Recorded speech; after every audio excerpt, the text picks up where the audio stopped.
হযরত আব্দুল্লাহ ইবনে মাসউদ থেকে বর্ণিত, তিনি বলেন, নবী করিম সাল্লাল্লাহু আলাইহি ওয়াসাল্লাম বলেছেন, আল্লাহ পাক রব্বুল আলামিন তোমাদের মধ্যে চরিত্র বিতরণ করে দেন। সৎ চরিত্র যেটা, ওই চরিত্রটা আল্লাহ পাক রব্বুল আলামিন মানুষের মধ্যে বিতরণ করে দেন।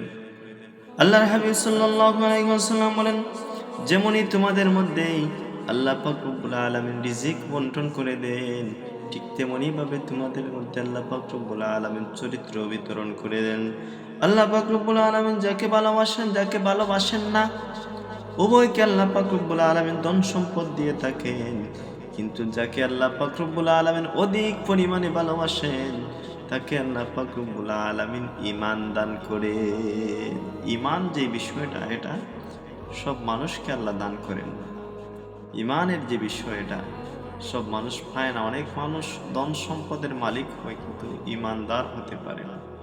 বহু মানুষ বিরাট অট্টালিকার মালিক হয় কিন্তু ঈমানের মালিক হতে পারে না। ধন সম্পদ, সন্তান, আওলাদের মালিক হয় কিন্তু কি হতে পারে না? ঈমানের মালিক হতে পারে না, ঈমানদার হতে পারে না।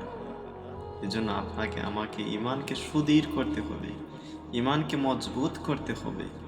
ঈমানকে যদি আমি মজবুত করতে পারি, তাহলে আপনার আমার জন্য জান্নাতে যাওয়ার কোনো ব্যাপার না। খুবই সহজে আমরা জান্নাতের মধ্যে প্রবেশ করতে পারবো।